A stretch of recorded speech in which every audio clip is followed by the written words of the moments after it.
Long, long ago, in the heart of Nagaland, there was a village named Yangli. It is believed to be the very first village of the Sangtam people after they migrated from Myanmar. Nestled beside the beautiful Tiza River, the village was peaceful, surrounded by nature's beauty and rich traditions. But there lived a man named Musho Singh, whose extraordinary skills made him stand out from everyone else.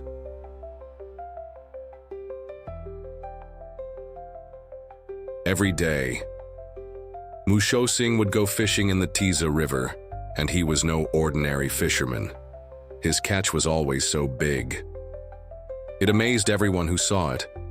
No one understood how he managed to catch so many fish. He was indeed extraordinary, a master of his craft. His reputation grew, and so did the curiosity of those around him.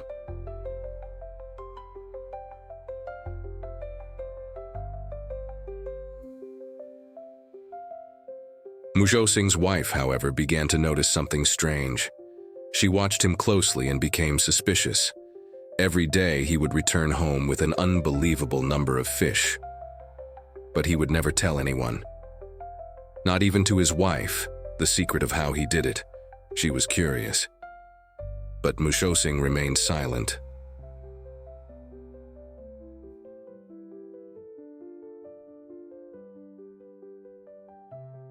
Musho Singh's wife was persistent.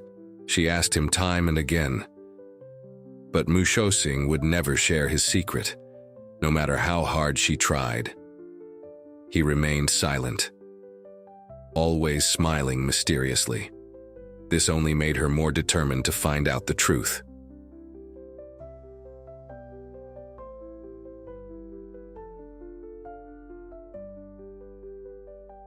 Musho Singh's wife was a very intelligent woman. She loved her husband deeply. But the mystery of his fishing skills troubled her. She decided to find out the truth in a way no one would expect. One morning, while deep in thought, a brilliant idea struck her mind. She knew she had to act fast.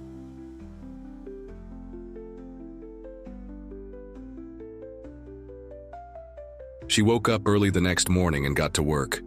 She prepared a delicious lunch for Musho Singh, just as she always did. But this time, she packed something extra. Along with the lunch, she placed some rice beer in a small container, hoping to keep her husband happy during his fishing day.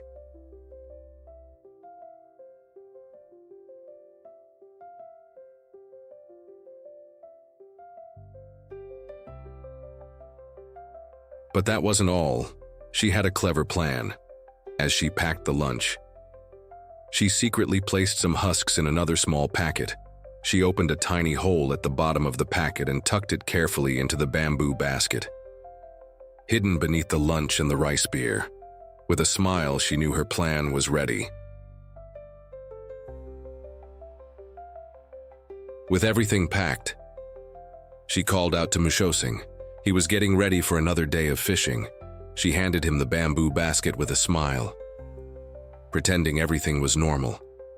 "Take care and enjoy your fishing," she said sweetly, not giving away a hint of her plan.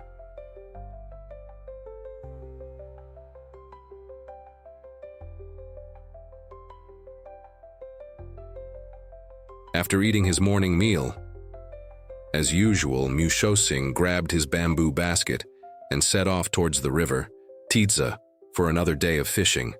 His wife, who had carefully placed the packet of husks in his basket, watched from a distance.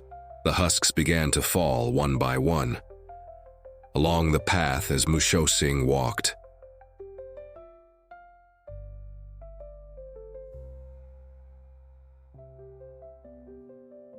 Musho Singh's wife, keeping her distance, carefully followed the trail of husks. She was anxious but determined. She did not want her husband to spot her and know her secret intention. The husks led her closer and closer to the river, where her husband was going.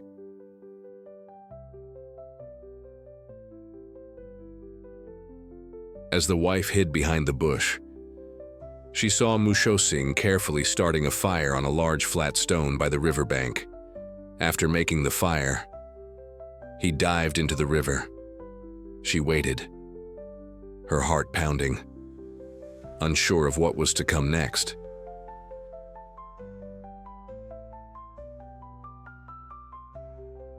Then, something unbelievable happened. After some time, Mushosing emerged from the river. But he was no longer the man she knew, in front of her eyes. Her husband had transformed into a huge snake. The snake, with its glittering scales, slithered onto the shore, holding heaps of fish in its mouth. The snake, still holding the fish in its mouth, carefully placed the fish on large banana leaves. It then slithered around the fire to warm itself, its body curling and uncoiling in the heat. This sight left the wife both terrified and mesmerized.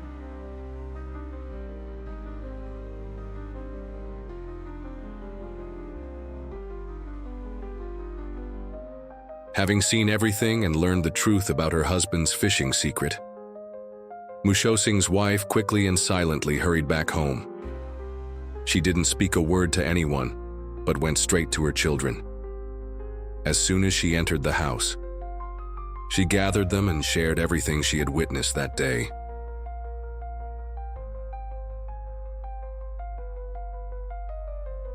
Later that evening, Mushosing returned home, carrying his catch.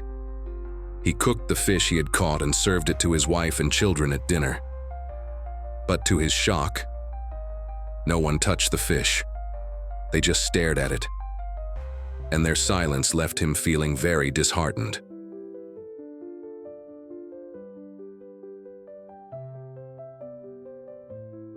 Feeling hurt and confused, Mushosing began to think deeply about his family's strange behavior. Slowly, it dawned on him that his wife and children might have discovered his secret fishing technique. The thought of them knowing filled him with suspicion and fear.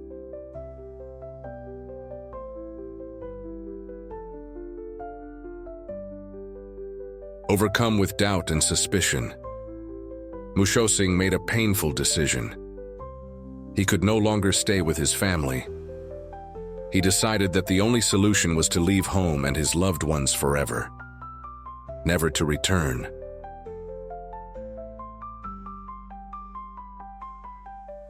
At midnight, when the house was silent and everyone slept, Mushosing quietly woke up. With a heavy heart, he decided to leave. He silently gathered his belongings, his tsibong, faggot of firewood, his wangthi, bamboo walking stick, and his tsingtsang, woven bamboo bed. With these in hand, he quietly left his home and began his journey towards the river Tiza.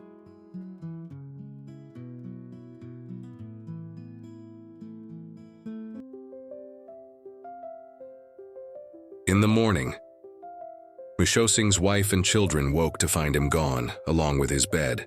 Shocked and worried, they informed the villagers, who quickly gathered to hear the news.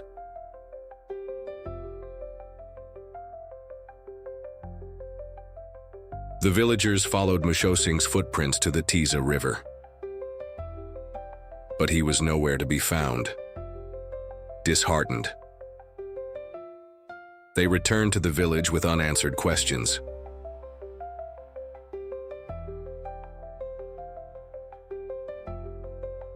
Before crossing the Tiza River, Mushosing carefully placed his bamboo walking stick on the ground. This stick, once his trusted companion, marked the start of his journey toward the Sumi area, now known as Zunheboto district. Over time, something extraordinary happened. The bamboo stick began to grow, but its branches and leaves sprouted in reverse, upside down. This mysterious sight fascinated the villagers who passed by.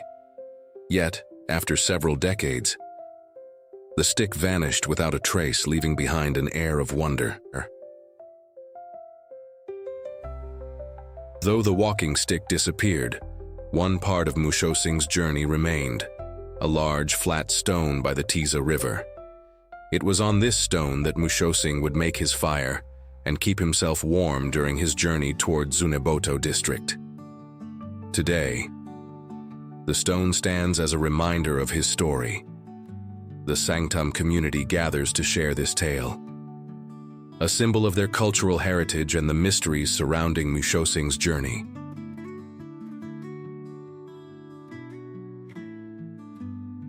And so the story of Mushosing lives on, whispered among the villagers, passed down through generations, etched in the very stones of the land he once roamed.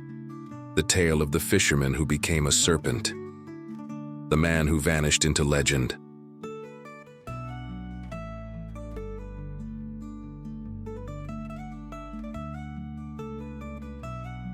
And so the tale of Mushosing lives on, passed down through generations, a story of mystery, transformation, and the love of a wife who uncovered the secret of her extraordinary husband. This legend remains a cherished part of Sangtam's heritage, reminding the Sangtam people of the magical bond between humans and the world around them, and the eternal connection between man and nature.